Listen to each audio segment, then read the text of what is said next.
चलो यही method net asset method में एक example number 7 following financial position of MRF limited liabilities assets adjustment 1 sundry debtors include 20,000 which may be irrecoverable means bad debts debtors में 20,000 include है जो अब मिलने वाले नहीं है तो बैड डेट्स। अब ऊपर देखो एसेट्स में डेटर्स कितने हैं 2 lakhs।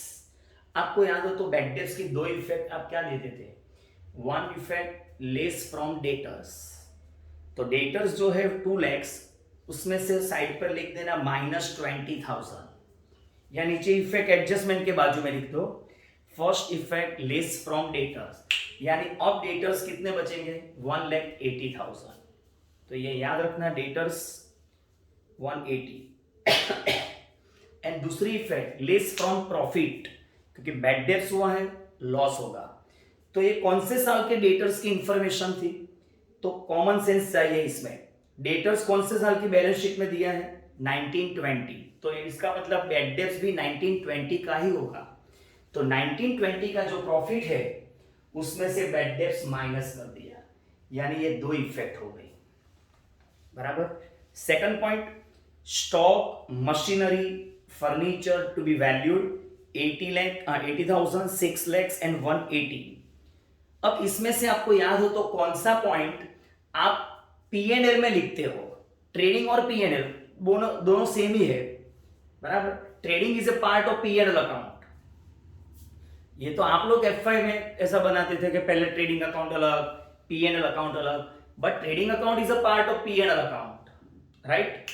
तो तीनों में से स्टॉक अगर आपको याद हो तो ट्रेडिंग में क्रेडिट में लिखते थे, यानी P&L में क्रेडिट में बराबर। अब स्टॉक की वैल्यू कितनी थी बैलेंस शीट में देखो 1 लाख। अब स्टॉक की वैल्यू कितनी हो गई 80,000। आपको याद हो ट्रेडिंग अकाउंट में वैल्यू कैसे लिखते थे आप, कॉस्ट यानी जो बुक्स में दिया है बैलेंस शीट में वो, और नीचे जो है मार्केट वैल्यू रीवैल्यूड अमाउंट यानी मार्केट वैल्यू। दोनों में से विच एवर इज लेस, हम दोनों में से जो कम वैल्यू वाली अमाउंट थी वो हम लिखते थे, यानी 1 लाख नहीं 80,000 लिखना था, लेकिन उन लोगों ने कितना लिख दिया 1 लाख, यानी स्टॉक ओवर वैल्यूड किया था। क्लोजिंग स्टॉक बैलेंस शीट में जो स्टॉक होता है वो क्लोजिंग स्टॉक उसको कहते हैं, याद रखना। तो क्लोजिंग स्टॉक ओवर वैल्यूड किया था, यानी अब स्टॉक की वैल्यू हमें रिड्यूस कर देनी है। Stock income right, closing stock credit में लिखते हैं यानी इनकम। इनकम साइड उन लोगों ने कैसे लिखा था 1 लाख लिखा था इंस्टेड ऑफ 80, यानी इनकम साइड 20,000 उन लोगों ने ज्यादा लिखा था। यानी कि मैं जो बोल रहा हूं वो ध्यान से सुनना, क्लोजिंग स्टॉक यानी इनकम साइड लिखना था 80, लिख दिया 1 लाख राइट। इनकम साइड 20,000 ज्यादा लिखा है, 20,000 इनकम साइड ज्यादा लिखा है, यानी इनकम में 20,000 ज्यादा लिख दिया है। तो इनकम ज्यादा हो गई तो प्रॉफिट भी आपने ज्यादा लिख दिया होगा, बट ऑब्वियस है इनकम से ही प्रॉफिट मिलता है। तो इनकम साइड 20 लिखा है ज्यादा तो प्रॉफिट भी ज्यादा मिला, तो वो रॉन्ग है तो माइनस कर दिया। 1920 में ही है ये स्टॉक रिड्यूस 20,000 बराबर। मशीनरी फर्नीचर P&L में नहीं लिखते थे, हाँ डेप्री लिखते थे, लेकिन डेप्री तो लिखना बोला ही नहीं, देखो ब्रैकेट में लिखा है इग्नोर डेप्रिसिएशन। चलो goodwill is to be valued at 4 year purchase of super profit, यानी पहले आपको गुडविल की वैल्यू फाइंड करनी है। तो ये valuation of goodwill under super profit method, 4 years profit given 1617 to 1920, given profit this one less bad debts and stock, now adjusted profit बराबर less tax rate given नीचे देखो 30.9 20.5 75 26 26। हाँ तो हर एक साल में से टैक्स माइनस कर दो, यानी मिल गया पट प्रॉफिट आफ्टर टैक्स। अब चेक कर लो, वेट यूज कर सकते हो, तो प्रॉफिट देखो यहां बढ़ा यहां डाउन बढ़ा डाउन प्लस माइनस है, वेट यूज नहीं कर सकते। तो direct average total of this profit divide by number of years 4 124,204 बराबर। बहुत एग्जांपल हो चुके हैं आगे भी। चलो अब एवरेज कैपिटल एम्प्लॉयड यानी असेट्स माइनस लायबिलिटी। गुडविल में आपको कौन सी एसेट नहीं लेनी है? Given goodwill, non trade investment बराबर। तो देखो फर्स्ट गुडविल गिवन, गुडविल तो हमें फाइंड करनी है इसलिए ये गुडविल तो जरूर नहीं है, कैंसल। मशीनरी 630 है, उसकी जगह नीचे वैल्यू है 6 lakhs, मशीनरी 6 lakhs। फर्नीचर 150 की जगह 180। Building as it is no change 3 lakhs। Stock now stock value 80,000, stock 80,000। Debtors 180 याद हो तो बैड डेट्स माइनस करने के बाद 180। Bank balance as it is 30, इसका टोटल 1370 डेज। अब लायबिलिटीज में staff welfare fund, it's our liability. Staff के वेलफेयर के लिए हमने फंड ये रेज किया था।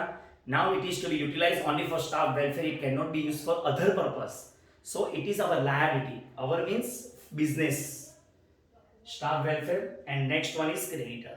Balancing figure 1120 closing capital employed.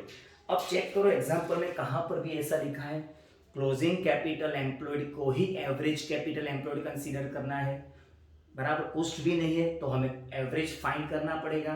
तो less 1/2 into current years profit, यहां पर less 1/2 into current years profit.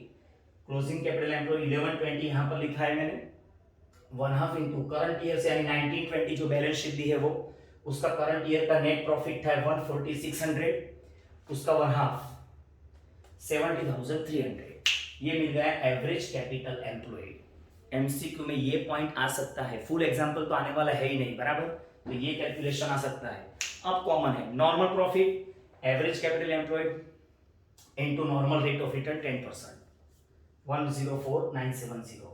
Super profit A F M P यानी दिस वन माइनस इधर गया नॉर्मल प्रॉफिट, ये रहा सुपर प्रॉफिट है 19234 into number of year purchase 4 76,936। This is the goodwill. बस मेन पॉइंट ये है। अब valuation of sales under the net asset method और intrinsic value method, last line में दिखाई है इंट्रिंसिक वैल्यू। फर्स्ट स्टेप उसमें capital employed, assets minus liability. तो already we have calculated, we have found closing capital, average नहीं चाहिए हमें। Closing capital employed कितना था 1120 प्लस क्या क्या हमें इसमें ऐड करना है जो गुडविल में नहीं लेते थे हम, तो गुडविल जो नई गुडविल आई है वो ऐड करना है। अगर नॉन ट्रेड इन्वेस्टमेंट हो एसेट साइड पर कोई नहीं है, अगर होता तो ये इसमें भी ऐड होता। चलो हो गया, तो ये आ गई net assets available to equity share holders. हाँ प्रेफरेंस कैपिटल अगर होती तो वो भी माइनस करते, लायबिलिटीज में देखो नहीं है, बस तो ये आंसर। वैल्यू पर शेयर नेट असेट्स जो हमने फाइंड की वो divided by number of equity shares 80,000, answer is 14.96 rupees. तो ये फर्स्ट मेथड यहां पर कंप्लीट। अब सेकंड मेथड की फॉर्मूला और एग्जांपल स्टार्ट कर रहे हैं।